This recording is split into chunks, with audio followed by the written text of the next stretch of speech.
It's an interesting time for business. Tariff and trade policies are dynamic, supply chains are squeezed, and cash flow, it's tighter than ever. If your business can't adapt in real time, you are in a little bit of hurt. So how do you get full visibility and adapt in real time? Over 42,000 businesses trust NetSuite by Oracle, your AI-powered business management suite. It brings accounting, financial management, inventory, and HR all under one roof. NetSuite is the #1 cloud ERP for a reason. It's your single source of truth, giving you the data and control you need to move quickly. Real-time forecasting helps you move into the future with confidence, and with AI built in, you can automate the busy work and focus on strategy. NetSuite helps you see what's stuck, what it's costing you, and how to pivot fast. If I were running a business with a lot of moving parts, I'd use NetSuite for full control over everything. Tame the chaos with NetSuite. If your revenues are at least in the 7 figures, download the free ebook, Navigating Global Trade, 3 Insights for Leaders at netsuite.com/SPI. That's netsuite.com/SPI. You spent months building towards launch day, but when the clock hits 0, your site crashes. Bots swarm, and loyal fans rage on Reddit. That's not good. Fanfare was built to stop that. Fanfare is the drop platform made for high-pressure moments, stampede-proof infrastructure, verified waitlists, and bot filters that actually work. Instead of refunds and rage, you get retention and revenue. And that sounds great to me. Your next launch shouldn't be a gamble. Get Fanfare's 5-step hype drop playbook and learn how to bulletproof your drop at fanfare.io/playbook. Again, that's fanfare.io/playbook. Congrats, your business is doing great. All your hard work is paying off, but you need help like now, and you have to hire fast. How can you hire amazing candidates quickly? Easy. Just use Indeed. When it comes to hiring, Indeed is all you need. Stop struggling to get your job post seen on other job sites. Indeed sponsored jobs help you stand out and hire fast. And with sponsored jobs, your posts jump to the top of the page for your relevant candidates so you can reach people you want faster. And it makes a huge difference. According to Indeed data, sponsored jobs posted directly on Indeed have 45% more applications than non-sponsored jobs. One of the things I love most about Indeed is that it has one of the largest databases of job seekers, giving employers access to a wide range of candidates. And with job alerts, I get notified when new candidates apply. And with Indeed sponsored jobs, there's no monthly subscriptions, no long-term contracts, and you only pay for results. So how fast? Well, in the minute that I've been talking to you, 23 hires were made on Indeed, according to Indeed data worldwide. There's no need to wait any longer. Speed up your hiring right now with Indeed. And listeners of this show will get a $75 sponsored job credit to get your jobs more visibility at Indeed.com/smartpassive. Just go to Indeed.com/smartpassive right now and support our show by saying you heard about Indeed on this podcast. Indeed.com/smartpassive. Terms and conditions apply. Hiring, Indeed, is all you need. Hey, you know what I love about the fact that you're listening to this right now? The fact that you already know what a podcast is. Now, whether you already have a podcast of your own or not doesn't really matter. But what's cool is we're talking about the state of podcasting in 2019 because there's a lot of changes that are happening, a lot of cool things that are relevant to you, whether you have a podcast or not.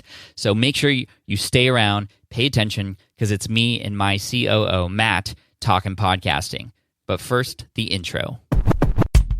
Welcome to the Smart Passive Income Podcast, where it's all about working hard now so you can sit back and reap the benefits later. And now your host.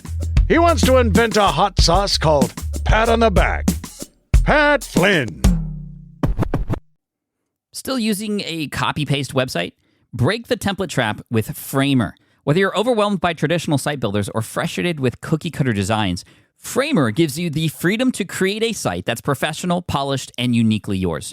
Framer is the design-first, no-code website builder that lets anyone ship a production-ready site in minutes. It's free to start, allowing you to browse hundreds of pixel-perfect templates or even design something on your own on a totally blank canvas. Add bold animations like appear effects, text effects, parallax scrolling, scroll animations, looping animations, and much more in seconds. The built-in AI handles the heavy lifting, generating starter layouts, and can even translate your entire site to any language. Ready to build a site that looks hand-coded without hiring a developer? Launch your site for free at framer.com and use code SPI to get your first month of Pro on the house. That's framer.com, promo code SPI. Framer.com, promo code SPI. Rules and restrictions may apply. Running a business means legal questions are inevitable. Is this contract or agreement solid? What can I do if a client won't pay me? Am I set up properly for taxes? Well, rather than trying to navigate all of this on your own or searching endlessly online, imagine having a law firm on your side without the high hourly rates. That's exactly what Legal Shield's small business plans offer. With Legal Shield, entrepreneurs get access to real legal support, contract reviews, collection letters, guidance on business formation, and even help handling IRS audits. Members can book consultations, upload documents through the app, and work with a provider law firm that understands small business laws in your state. You also get proactive help on tax and trademark questions so you can stay ahead of legal risks. And if a client delays payment, Legal Shield can send professional collection letters to help you recover what you're owed, all for a fraction of what traditional attorneys charge. Go to LegalShield.com/SPI or call 833-570-9980 to learn more and get big business legal support without a big business budget. That's LegalShield.com/SPI. What's up, everybody? Welcome to session 375 of the Smart Passive Income Podcast. My name is Pat Flynn, here to help you make more money, save more time, and help more people too. And did you know, fun fact, there are less than 1 million active podcasts, just less than 1,660,000 to reference a study by Nielsen, I think, last year. So probably a little bit more than that, but still probably less than 1 million, which is kind of crazy when you consider there are over 500 million YouTube channels and over 500 million active blogs. It's just insane. We're still in the early days of podcasting, which means you're going to see a lot of changes and things happening. And we're, guess what, already seeing those changes right now. And I thought it'd be very, very interesting and important to talk about this based on a lot of the sort of latest news and latest software and the latest tools and the latest sort of whatever is happening right now in podcasting with all of you, with a good friend of mine who knows a lot about the tech side of stuff, Matt Gartland, my COO and also CFO of Flynn Industries LLC, my partner in crime. He and I were here together to talk about podcasting with you, and we're just going to dive right in. So let's do this. Matt, what's up, man? Welcome back to the show. Thanks for being here. Hey, love being here. Thanks for having me back. So you were back from last time you came on to talk about the team and the transition and the next big steps in the business.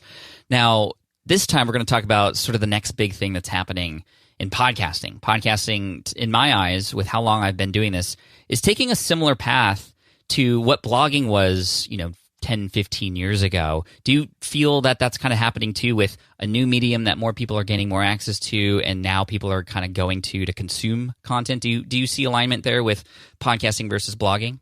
Completely. For a couple, I think, maybe big reasons that we can unpack here. One is that we have tremendous influencers like Seth Godin that are weighing in, with that opinion. Seth said somewhat recently, probably in the last, 3 to 4 months, that podcasting is the new blogging, right? So when you have someone with such credibility and authority taking a stand like that and seeing the potential for the medium, that means a lot. Two, which we'll, I think, get into as well, like the tech innovation is amazing right now. And it's adding, it's adding so much more professionalism to the final product, that us being, fans and consumers of podcasts as much as we are creators as well, like the level is so much better that creators can create right now. The professionalism, the quality, and then the legitimacy as a media and medium is, it's uncharted for the audio or the podcasting industry, and does mimic, I think, how blogging grew into a very credible outlet as well. Yeah, credibility and legitimacy is very important, and we're seeing a lot of larger companies now and celebrities like Conan O'Brien and big companies, Kevin Hart, and start podcasts of their own and flocking toward this medium to be able to deliver more value and give people this content. But when you look at the numbers, it's still very young to me. There's less than 1 million active podcasts I recently saw, and there's 500 million blogs, there's 500 million YouTube channels. Even with such, quote, small numbers, with air quotes in that, why do you think these celebrities and bigger players are diving into podcasting too? Several reasons. I think they want to be ahead of the curve and continue to want to be influencers. And this is definitely a market and a medium that is entering the next great phase of its own growth, right? So I think that they see an opportunity to have an impact, a positive impact. I think that they, number two, have, they're motivated and incentivized to just fuel their own audience growth, right? So you mentioned like Conan O'Brien, the integration of media from digital channels to traditional channels like television, those gaps are are decreasing, right? Things are getting more integrated. So for Conan O'Brien, he's incentivized to try to have relationships with his viewers that aren't just on television. How can he serve them? How can he interact with them? How can he learn from them and receive feedback from them in different ways? And because podcasting is expanding and its integrations into yet other digital channels, social media and whatnot, I think that creators like that are further incentivized for it. Three is just the barriers to entry are decreasing, right? Even for those big players. So it makes more sense for them to make the investments of time and resources and their staff and whatnot, to create in those channels because there's also a demand there.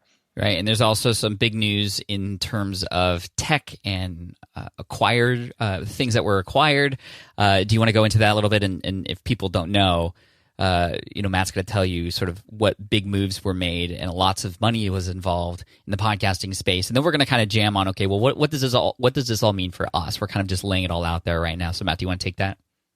Yeah, thanks for giving me the opportunity to share the news, especially for folks that haven't heard. So we're talking in April here. Earlier in the year 2019, this year, Spotify acquired Gimlet Media and Anchor.fm in a basically joint acquisition, which is a bit, to me anyway, and I would love to hear your opinion, Pat, but I think that was sort of an earthquake moment for the industry, like super exciting, monumental, and is going to really change things up, I think, in a really innovative, disruptive way. Gimlet Media, obviously, probably the darling or one of the big darlings right now in all of professional podcasting, the creators of the startup podcast that started it all, really. And they have Homecoming, Reply All. They're probably up to, 20, 30 shows right now, maybe even more? Yeah, I think so. But there's only a few of the top ones that are consistently in the top 200 podcasts in iTunes. True. Yeah. But in terms of the dollars, you're hinting at the dollars. Spotify spent $230 million on just Gimlet Media alone. I don't believe that the number for Anchor.fm was publicly disclosed. At least I haven't seen it. But yeah, I mean, that's major league, tech-oriented or tech-level funding, right? To do those sorts of acquisition moves. And all the tech writers are writing about it, in addition to like social media influencers and companies like ours on the media side. It's getting a lot of attention from every angle. And to me, that's exciting because it's inviting new critical thinking about the future, not just of the technology, but the business models that underlie a lot of this stuff. There's so much now discussion and hypothesizing around, is Spotify going to start charging for podcasts, especially the Gimlet shows that they've just acquired, right? So there's a lot of big questions that are now getting more publicly discussed. And I think that's a good thing because I think that more commentary about these bigger topics and the future of the industry for both the creators and the consumers, we need to have those conversations at a larger scale. So what do you think Spotify's purpose of buying those companies and acquiring those companies are? Like, let's go with each of them, because I don't think Spotify wants to become a place to produce sort of lower end podcasts like one might think Anchor.fm would be used for, not lower in sort of a degrading kind of way, but more like, the non-exclusive, non-celebrity type podcast, but podcast that anybody can, create a platform on Anchor.fm. But I don't know what that play was for Spotify, and I don't, the Gimlet Media I could see, and like you said, there's going to be some interesting business models. I would imagine that there are going to be, for example, exclusive content that's just on those platforms. They're probably buying a lot of the people who are there working at Gimlet Media as well, and just the knowledge of Alex Bloomberg to help inform sort of what they can do to create newer, better shows. But the Anchor one, I'm still curious about. I'm not sure if you have an opinion on that. I have an opinion that is informed, just to be open about it, from some really good tech writers that have written that I read. Owen Williams is a great specific one to mention. He publishes the Charged newsletter. Highly recommend his work. Really great technology writer. And he has talked about, among others, how actually the closer integration of tooling, because Spotify is a tool, it's a platform. The greater integration of tooling to both create and listen is a big incentive for Spotify to more just own more the end-to-end process. And when you can own anything that's a more sort of end-to-end, you can start to get into territory where one of the kind of buzzwords from the tech community is like a walled garden, right? That you kind of control soup to nuts. and then kind of have total control and total domain over what goes on there, largely from say an economic standpoint, from like what you can charge and how you charge for it, and how you continue to grow the market. So if you're Spotify and you see that Apple, for example, has really been doing no major innovation in podcasting for forever, and yet they still dominate market share in terms of users on their podcasting app, and how iTunes is still the de facto place that all podcasters need to go to get their show listed, and that's the primary feed. People subscribe in iTunes. Even us, at SPI, we still drive people predominantly, first and foremost, to iTunes. Do we not? Right? Yeah, we do. Absolutely. But this sort of a move by Spotify opens the doors to challenge not even just a tech innovation and how can we improve the tooling, but to create a more cohesive, integrated system that makes it easier and does up the quality level, to your point, for creators to put out better shows and figure out ways to potentially, generate economic advantage off of that. So I think a more integrated technology platform plays into the long-term vision of Spotify that they have themselves even discussed being not just related to, say, music. That's obviously where they got started.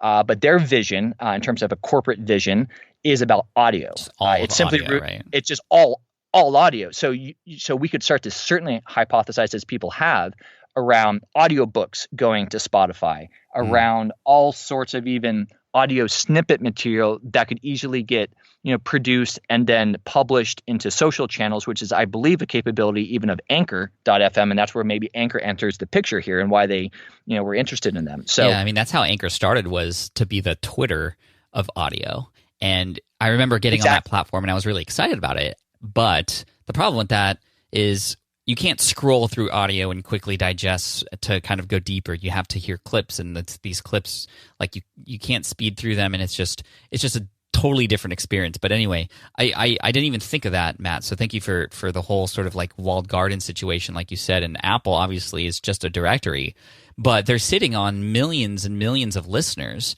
And it just boggles my mind every time I think about what Apple has in front of them in terms of the podcast world and the podcast app and their platform and how much control they have, and yet they've done nothing with it. I mean, only recently have they sort of awoken up a little bit and turned back on the new and noteworthy section so we could start to see, well, who's new in the podcasting space. That was dead for 3 years, and they finally came back right after all this Netflix, not Netflix.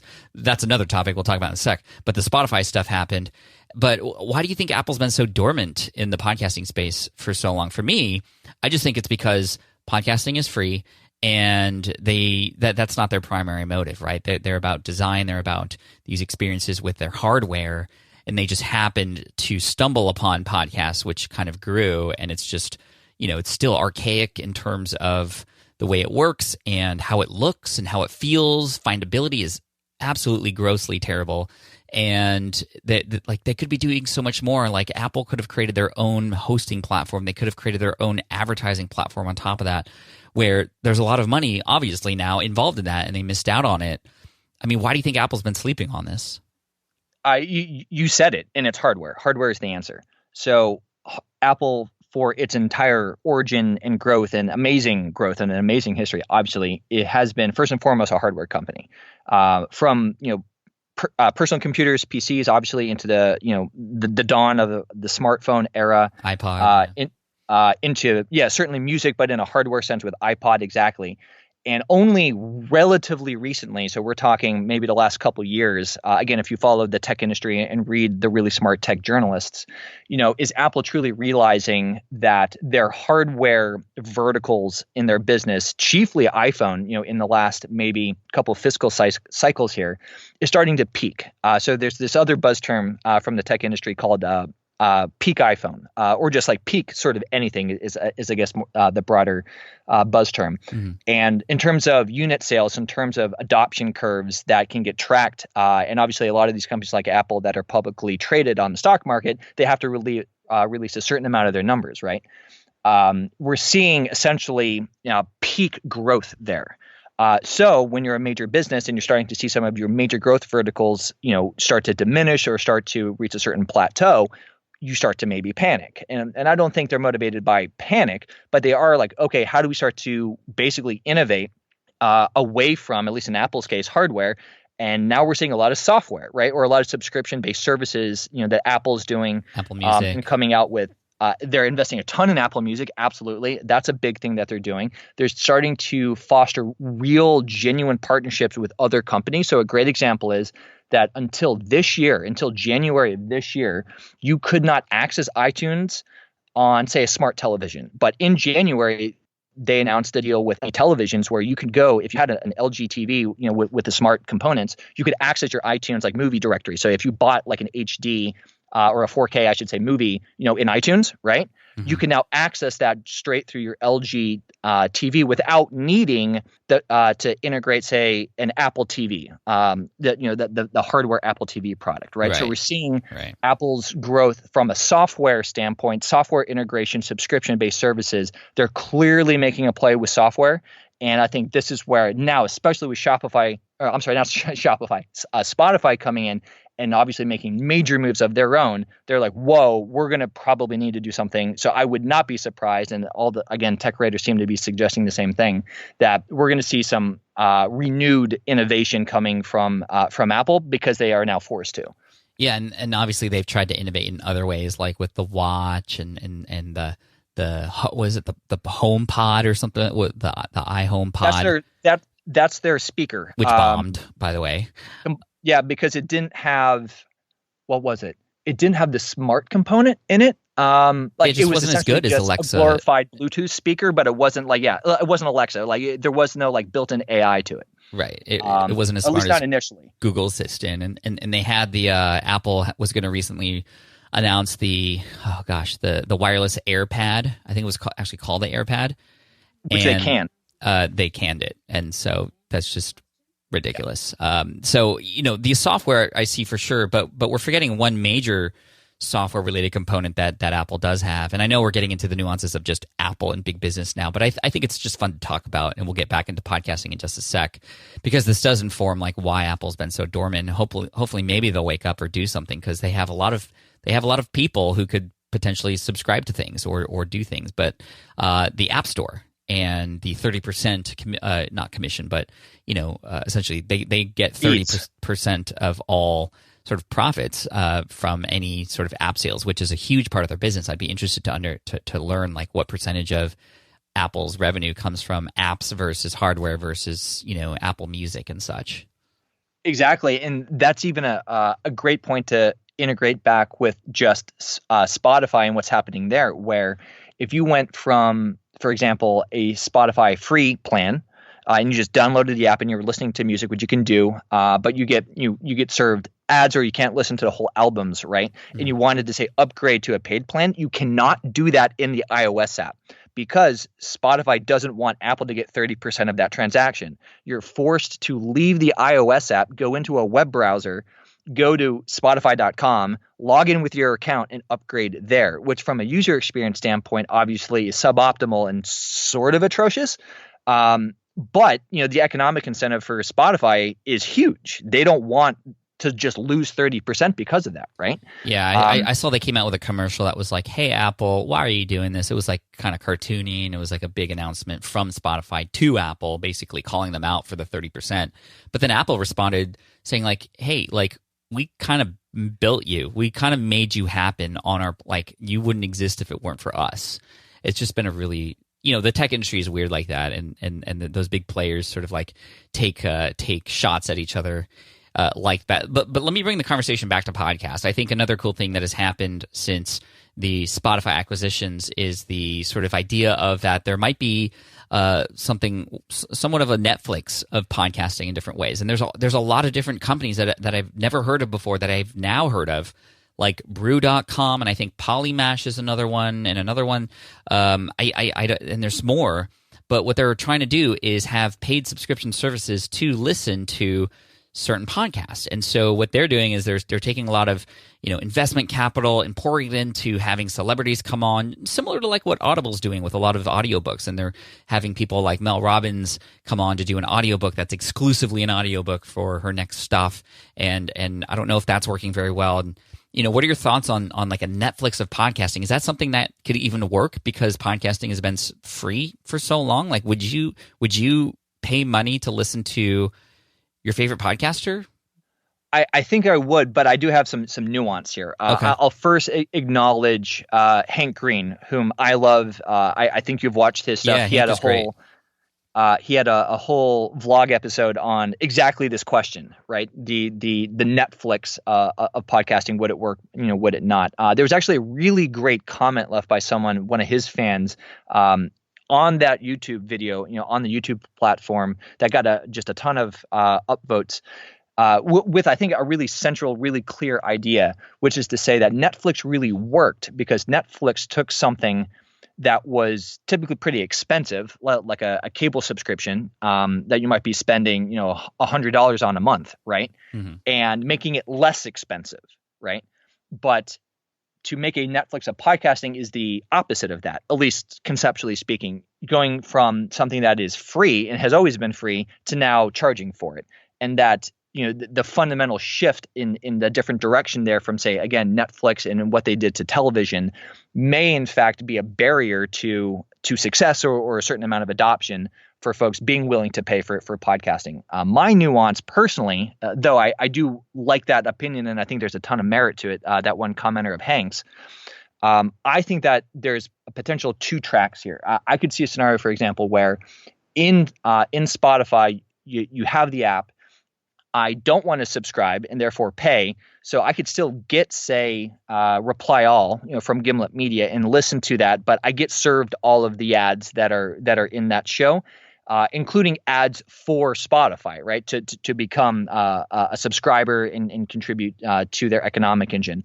Or if I am a subscriber and I am paying, then I can listen to that same Reply All episode, and it has absolutely no ads in it. And I think what could be really interesting is on the creation side for the production teams that are putting the Reply All show together, they create one audio experience, one episode, upload it, and again with now Anchor.fm being incorporated into their tool set, the creation team just needs to upload the one episode, and then Spotify can do dynamic ad insertion probably on its own with major algorithms. And then as a consumer, it's just going to render to me either the free version of that episode or the paid version, just based on whether or not my user account is logged in or not as a subscriber. The creators don't need to do anything else. So how would that work for Reply All in terms of getting paid? Would it be essentially Spotify would be paying them versus traditionally they'd have like a email service provider in the middle of their episode, like literally integrated into their episode? And so it just begs the question of how would creators be served in this way? And is this something that only would be available to the sort of higher end celebrity type creators, or people like us who just want to do and have like a YouTube situation? Like what I would love to see would be like more of a YouTube of podcasting versus a Netflix of podcasting, where things are free, but there is a community, which is what makes YouTube successful. There's comments and the ability to react and have conversations with the creator right there in the comment section, which is non-existent on any podcasting platform. I would love to see that. Secondly, a lot more better findability. So I listen to one episode and then I'm given a recommendation of episodes that were similar or great second topics, or based on algorithms, understand like what people listen to next and should I listen to those as well. Recommended podcasts, very similar to YouTube. And more than that, I'd love to see, especially as a creator, just better analytics. I mean, to be honest. Oh my goodness, yeah. You know what I mean? I think it was Ben Sullins, the founder of Teslanomics, who is a good friend of mine. He lives here in San Diego. He has podcasts. He also has a very big YouTube channel in the Tesla space. We actually had him on the show a while back, or actually it was either on the show, I think it was on the show, but he was also featured on my YouTube channel. He had won 2 Tesla Roadsters for all the referrals he did for Tesla, which is pretty amazing. But he had this genius idea. We were sitting at lunch one day at work, and he was like, what if YouTube just became a podcasting platform? Like YouTube itself could become the host, where you could host your podcast for free and then get all those analytics. And it's already has the built-in audience. You could subscribe to a person who has both videos and podcasts, and you could potentially choose to have both in the feed that will automatically deliver those files to you, or just one or the other. And to me, I was like, wow, that would be amazingly perfect if it was a situation like that, but it's not quite how podcasting works, at least at this moment in time. I do think we will see more interactivity with podcasting. Oh God, I hope so. I think like you're suggesting. Like I can't to everybody listening to us right now. Like I have to tell them, hey, go to Instagram, use @PatFlynn and say hello. Which, by the way, you should all do that right now, as well as @MattGartland, but or Instagram. And it's just like there's like you can't comment on this unless you come back to the blog or do something else. Like why not just in the app itself? I mean, the only correspondence we get is through one-sided conversations in the ratings, where somebody could leave a rating, good or bad, and I can't do anything about it except report it. But it takes a certain number of reports to do anything about comments. And what if it was a hateful comment or something that was purely wrong or misunderstood? I can't do anything about that. It's just I definitely hope, like you said, engagement becomes a part of something in the podcasting space soon. Yeah, I think there's a use case to make for whether it's authenticating with social network sites, Facebook and Instagram, directly into, say, the Spotify iOS app. So like when you have the player open on your phone and you're listening to that episode, there's some way to like in real time interact with other people that are listening to that exact same episode like a chat kind of thing at the exact same time that you are. And maybe in a more public square, so not necessarily private chat. I don't know, even though, we're in a moment of major conversation about privacy as a society and social media networks. And there's a lot of motion even from Facebook to shift some of this actually back into private, like DM or group DM conversations. All that said, I definitely think that like user interactivity within a mobile player, within the Spotify app or even within the iOS podcast app, straight from Apple, I think is probably something that there'll be some innovation and experimentation with. I could even see on the commerce side, sort of subscriptions aside, and maybe to even put Spotify on the sidelines for a second, with Apple's own innovation or their need to probably start innovating quickly in the podcasting space, coupled with their clear interest in like their Apple credit card that they just announced. Credit card, Apple Pay. With their integrated Apple Pay, I could even potentially dream of a scenario where if you're using the iOS podcast app from Apple and you're listening to an episode and say it's SPI and Pat, you're having an episode and we wanted to do a fundraiser drive for Pencils of Promise or another charity, right? And we were trying to raise money. Mm-hmm. And it's like, hey, like if you care about this cause and you want to contribute to this cause and you're on an iPhone, just like tap here or, tap right here, right now, use your thumb or, have that, facial recognition ID, and then you can collect money right there instantly, like in the podcast experience, if you will. Ooh. Right. That's so cool. What would the Android users do? Google would follow suit and build something similar. Yeah, probably right.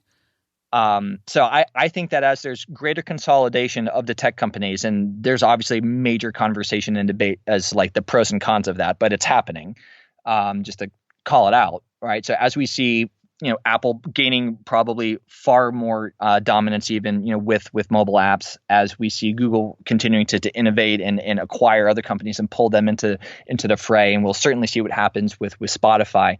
Yeah, I do think we'll see, again, more kind of walled garden user behaviors and user scenarios where I can listen to a show, I can somehow pay for that show either through subscription or through an Apple Pay sort of transaction experience. That's either just to pay for the show or to contribute to a fundraising or almost like a Patreon sort of component, to that show.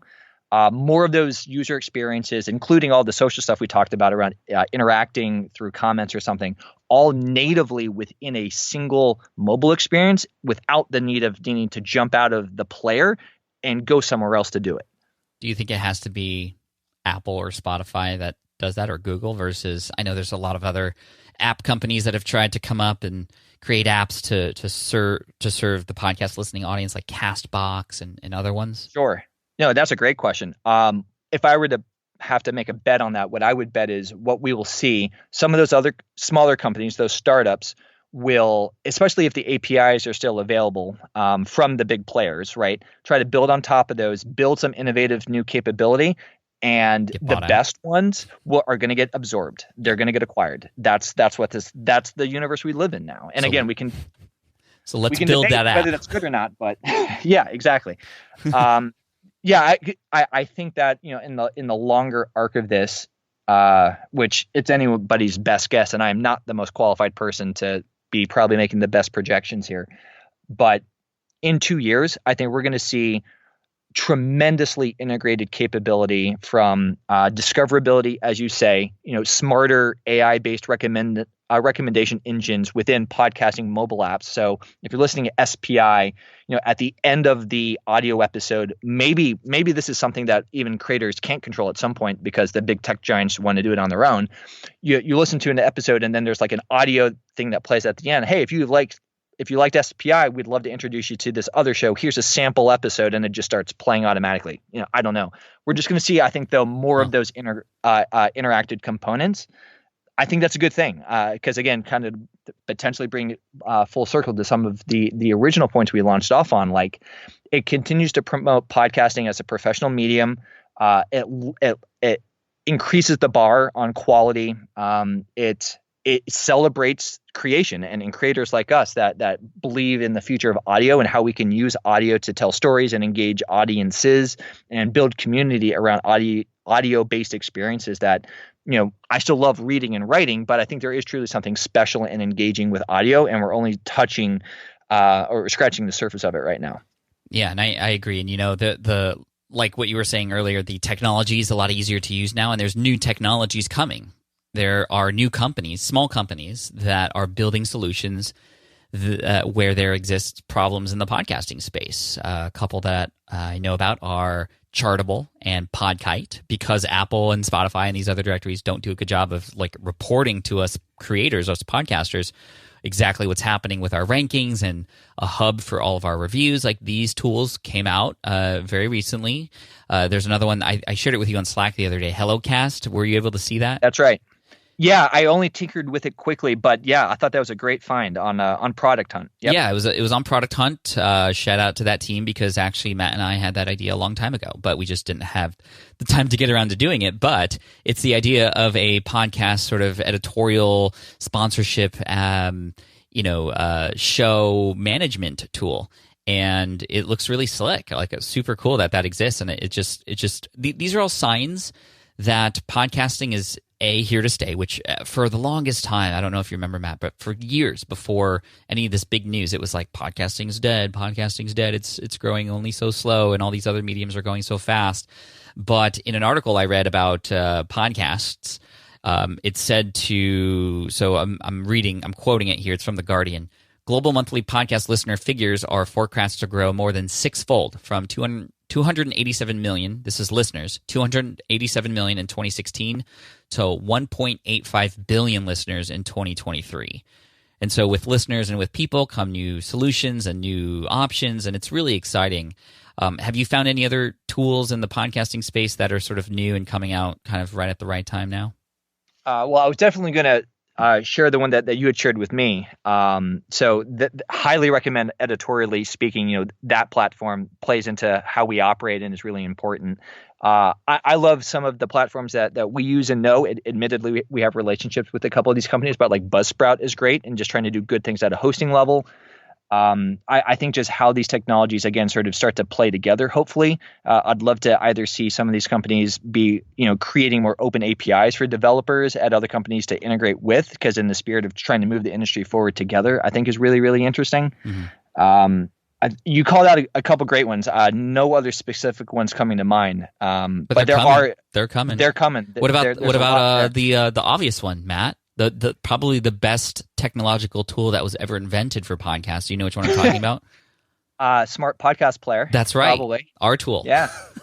Our tool. Smartpodcastplayer.com. Yeah. Which is still to be honest about that, right? Like, an amazing thing. You had that idea, way back in 2014. What was it? Yeah, I was going to say like at least 4 years ago. It remains a WordPress plugin. It's about time we add some more innovation. We've supported it and grown it incrementally, but as you and I have discussed over the last couple of months of this year, even it's like, okay, it's time to go exponential. There's a lot more that we can do because a lot of these technologies are improving across the web. The audio experience for podcasting shouldn't just be contained within like a mobile phone sort of experience. That was a big reason I think why Smart Podcast Player came along to begin with in your seminal idea is like, how can we make audio enjoyment and audio consumption of podcasts on the web in the browser, better and more engaging and not just limited to, again, like a mobile app. So on your blog where your podcast is hosted, like for those of you who don't know about the Smart Podcast Player, it was created primarily just for me. We hired a developer to build a solution just for me. And it was specifically to house the Ask Pat podcast, which was coming out so much. It was 5 days a week that we needed to build a tool that could nicely display and make it so easy for people on the website to play the episodes, to see the show notes, to go from one episode quickly to the next and all that sort of stuff so that we can have all the episodes literally on one page. And we had so many people ask us, like, where did you get that? How can I get one? And we were like, at first, Matt, I was like, ooh, you can't because this is ours. And how cool are we that we are the only ones in the world that has something like this? And then I was like, wait, this is a huge business opportunity. And so we ended up turning it into a WordPress plugin for distribution. We also included the single track player, which is far superior to other sort of just single episode players that are out there. And it does so much for you to help you get more downloads, to get more shares. You can even build your email list through your player.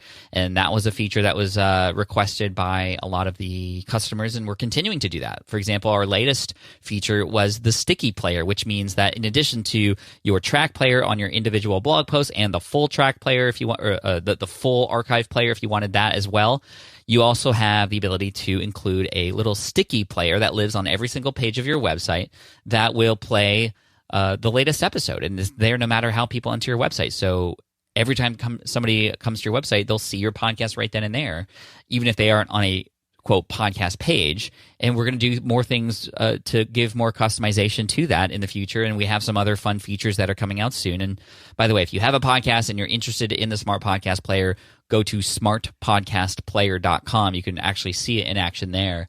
And I don't even know how many customers we have now, but we're like that thousands. business. Genuinely thousands, and it's taking off. And we've so far at the beginning of this year, 2019, we've had the best year ever for it, and it continues to grow because of just the business and how it's set up and how we're continually adding value to the subscribers and the customers there. It's been a lot of fun to do that, and it's making me definitely want to create more solutions for the podcasting space. How about you? Oh, completely. And one other small little feature that we do currently have for Smart Podcast Player to kind of share and geek out about for a quick second. Show notes being so important to the engagement and shareability of your podcast episodes, across the web, could play, and probably should play into your sponsorship strategy if you are, landing, paid sponsors for your podcast. Is we have clickable timestamps now, so you can put in, into your show notes. Like certain like minute and second timestamps that a user can click, and it'll jump directly to that audio segment in our track player. So you can help navigate your readers that are reading your show notes directly into those precise segments of your episode.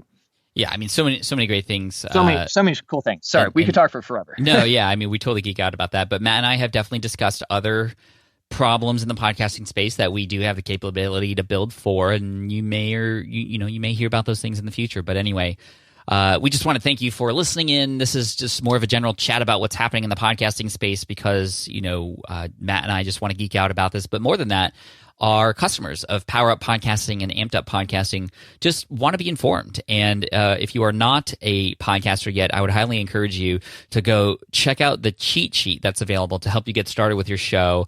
And you can find that at smartpassiveincome.com/podcast cheat sheet. smartpassiveincome.com/podcast cheat sheet. That'll get you started. There's also some training videos to go along with that too to speed you up a little bit. And just to all the people who are members of my courses, just thank you for speaking up and asking for this. And hopefully this provides some value to you and gets you even more excited about the content platform that you are now a part of. And Matt, any final words to anybody out there listening, podcaster or not? simply just genuine and honestly practical encouragement here is it's never been easier to start a quality podcast because of the tools, because of the innovation, because of the interest and demand to consume podcasts. So if you've even had a tickle of an interest, go try something. Get your show out there for the first time. I think you'll really enjoy it. Absolutely. Matt, thank you so much for being on. Stick around, everybody. I have a few final words before we sign off. All right, I hope you enjoyed that episode with me and Matt. Matt and me, Matt and I. We just, either way, love the fact that you listened all the way through, and we appreciate you for that. And by the way, if you want to start a podcast of your own, like I mentioned in the episode, just go to smartpassiveincome.com/podcast cheat sheet. One more time, smartpassiveincome.com/podcast cheat sheet. That'll take you to a checklist of everything you need to know from start to finish to get your podcast up on Apple Podcasts and Google Podcasts and all the good places. And one more time, smartpassiveincome.com/podcast cheat sheet. No spaces, no dashes. It's all there for you, so it's free also, by the way. So make sure you check that out now. And if you want to check out the show notes and get the links to everything that we mentioned, a lot of the tools and the articles that we referenced, all you have to do is go to smartpassiveincome.com/session 375. smartpassiveincome.com/session 375.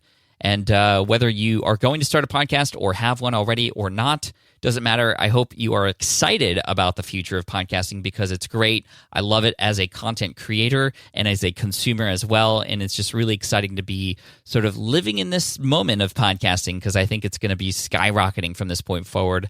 And I hope you come along with us on the ride. So, hey, cheers. Thanks so much, Team Flynn. You're amazing. And make sure you hit subscribe to the podcast if you haven't already because we got a lot of great content coming your way. So much great. Like I'm looking at the list of what's coming for the rest of the year, and I don't want to ruin it for you. So make sure you hit subscribe, and it's going to be awesome. So just keep crushing it, guys. Love you guys. Thank you so much, and Team Flynn for the win. Thanks for listening to the Smart Passive Income Podcast at www.smartpassiveincome.com.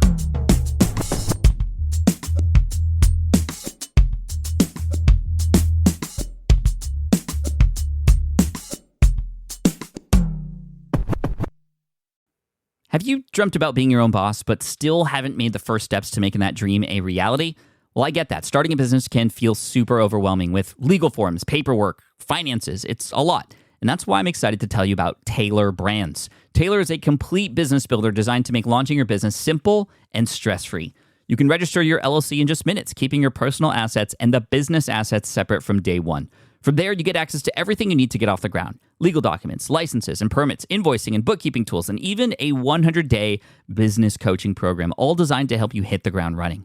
You'll also get a free, personalized business plan, branding tools, and so much more. And of course, listeners of this show get an exclusive 35% discount to get started.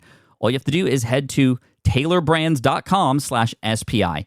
That's TAILORBRANDS.com/SPI. Stop dreaming, start building with Taylor Brands. Hey there, quick pause here because I have to tell you about a tool that completely transforms the podcasting workflow, Riverside. I get it. I used to juggle multiple platforms just to record one podcast episode. It was exhausting. Zoom for recording, Audacity for editing, and then a bunch of different apps just to create clips and social posts. I've tried other ones as well. They were okay, but they were clunky and super time-consuming. That's where Riverside has massively helped. I can do it all in one place, recording, editing, repurposing, one platform, one streamlined flow. I just log in, record with my guests no matter where they are in the world, and just like that, studio-quality audio and high-resolution video all in one. And get this, even if your Wi-Fi glitches, Riverside records locally on your device so everything sounds and looks crystal clear. But here's my favorite feature, Riverside's AI editing tool. You can remove silences and filler words with just one click, hours saved. With Magic Clips, Riverside also automatically finds the best moments and turns them into ready-to-post videos for YouTube Shorts, TikTok, Instagram, all without the extra editing. So if you're looking to level up your production quality and simplify your workflow, go to smartpassiveincome.com/Riverside and use code SMART to get 1 month free on the Pro plan. That's smartpassiveincome.com/Riverside, promo code SMART. It's built by creators for creators, and I think you're going to love it.